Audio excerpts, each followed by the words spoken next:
Hello दोस्तों, welcome back to my another video. और आज बहुत दिनों के बाद अपन वीडियो शूट कर रहा है क्योंकि थोड़ा सा प्रॉब्लम हो गया था। तो चलो आज शुरू करते हैं फिर से अपनी सी प्रोग्रामिंग की सीरीज। और मैं उम्मीद करता हूँ कि आपने हमारे जो प्रीवियस वीडियोज है वो पूरा देख लिए होंगे। तो चलो शुरू करते हैं आज का हमारा वीडियो, बिटवाइज ऑपरेटर। तो बिटवाइज ऑपरेटर क्या होता है? Bitwise operator are used to perform operations on individual bits of binary number. These operators are commonly used in low-level programming where you need to manipulate data at bit level. In C programming, bitwise operators can be applied on integer type like integer, float, short, byte, character, etc. ठीक है? Bitwise operator and bitwise or bitwise XOR, bitwise not, left shift, right shift, ये सब जो है वो हमारे bitwise operator है। और इन सब को जो है अब हम हमारे भी नेक्स्ट वीडियो में मैं इसका एक एग्जांपल लेने वाला हूँ। उस एग्जांपल में बिटवाइज ऑपरेटर कैसे काम करते हैं, उसको कैसे यूज करते हैं, वो सब कुछ जो है वो हम प्रैक्टिकल के वीडियो में देखेंगे। सबसे पहले आपको जो प्रैक्टिकल से पहले आपको कुछ थ्योरी जानना जरूरी होता है, उसके उसी लिए मैं अभी आपको थ्योरी वीडियो मतलब थ्योरी निकाल रहा हूँ। ठीक है, तो इसके बाद जो है लेफ्ट शिफ्ट ऑपरेशन कैसे यूज करते हैं, ये लेफ्ट राइट शिफ्ट और एंड, ये सब कुछ जो है वो हम प्रैक्टिकल सेशन में देखेंगे। उसके बाद आता है assignment operator. Assignment operator in C programming are used to assign values to a variable. जो असाइनमेंट ऑपरेटर है वो वेरिएबल को वैल्यू असाइन करने के लिए यूज करते हैं। The most basic assignment operator is the simple assignment operator is equal to. जो इक्वल टू का जो है वो ज्यादातर यूज होता है यह असाइनमेंट ऑपरेटर। सपोज हमें किसी भी वेरिएबल को वैल्यू असाइन करनी हो तो हम इसे इक्वल टू से ही असाइन करते हैं। But there are several compound assignment operator that combine a basic arithmetic operation with assignment. जैसे कि अभी आप लोग जानते होंगे कि हमारे पास जो है हमने पिछले वीडियो में देखा था कि अरिथमेटिक ऑपरेटर का जो वीडियो है वो भी हमने देखा है। उसमें क्या है, plus minus multiplication divide modulus, ये सबको ये जो अरिथमेटिक ऑपरेटर है उसको जो है असाइनमेंट ऑपरेटर को कंबाइन किया है इक्वल टू ऑपरेटर, और उन दोनों को मिला के एक शॉर्ट हैंड ऑपरेटर बनाया है। उसका है plus equal to, minus equal to, multiply equal to, ये और divide equal to, modulus equal to, ये जो ये शॉर्ट हैंड ऑपरेटर है। तो इसको भी हम कैसे इंप्लीमेंट करते हैं हमारे प्रोग्राम में, वो भी अब हम हमारे उसका भी एक हम एग्जांपल लेने वाले हैं। तो चलो उसका भी एग्जांपल हम आपको बाद में दिखाएंगे। उसके बाद आता है इंक्रीमेंट एंड डिक्रीमेंट ऑपरेटर। ठीक है, तो इंक्रीमेंट और डिक्रीमेंट जो ऑपरेटर है वो हम कहाँ पे ज्यादातर यूज करते हैं, वो यूज करते हैं अब हम लूप स्टेटमेंट में। लूप और लूप क्या होता है वो भी अब हम आगे चलकर देखने वाले हैं। तो उसके लिए आपको हमारे सीरीज में जुड़ना पड़ेगा। और मेरी आप सबसे ये रिक्वेस्ट है कि आप मेरे चैनल को सब्सक्राइब कीजिए, वीडियो को लाइक कीजिए, अगर वीडियो पसंद आए होंगे तो शेयर भी कीजिए, ताकि अब हमारे अगर सब्सक्राइबर बढ़ेंगे तो भी हमारा को मोटिवेशन मिलेगा। ठीक है, तो increment operator and decrement operator are used to increase or decrease the value of the variable by 1। Okay, तो ये जो है ए प्लस प्लस मतलब एक की जो वैल्यू है वो ए प्लस 1 से हो जाएगी। ठीक है, एक से ही वैल्यू बढ़ाएगा, और डिक्रीमेंट में एक से वैल्यू माइनस करेगा। ठीक है, तो इसकी जो है प्री इंक्रीमेंट और पोस्ट इंक्रीमेंट, ये इंक्रीमेंट ऑपरेटर के दो टाइप है, और डिक्रीमेंट ऑपरेटर के भी वैसे दो टाइप के, प्री डिक्रीमेंट और पोस्ट डिक्रीमेंट। ठीक है, तो ये सेम ही है।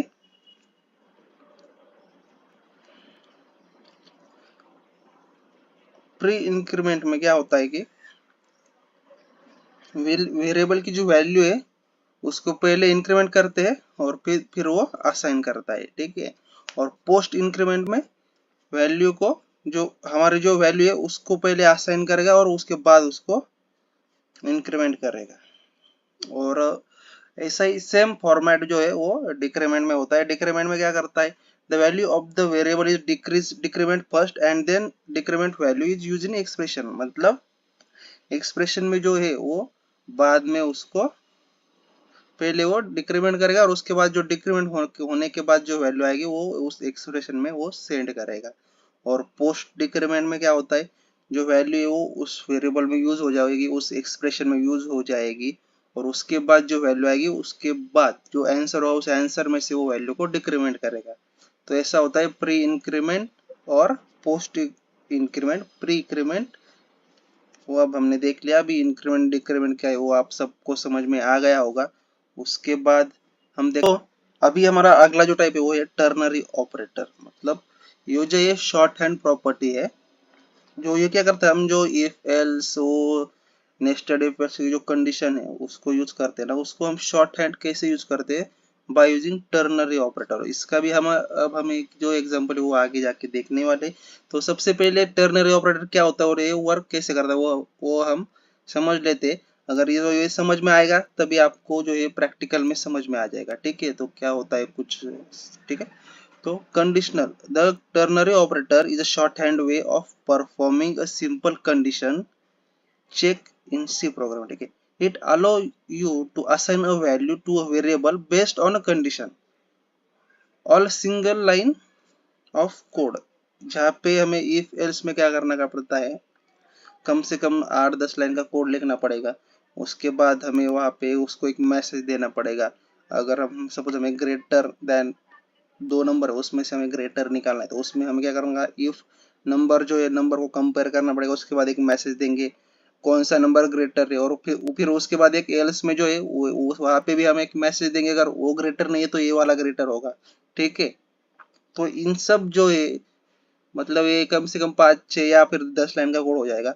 और उस 10 लाइन का कोड को हम एक इजीली 1 लाइन में कर सकते हैं। और कैसे करेंगे वो, हम यूज करेंगे टर्नरी ऑपरेटर। ठीक है, तो टर्नरी ऑपरेटर का जो है सिंटैक्स वो यहाँ पे जो है वो सिंपल है। यहाँ से यह देखिए आपको यहाँ जो है यही है, और ये उसका एक एग्जांपल भी यहाँ पे दिया है हमने।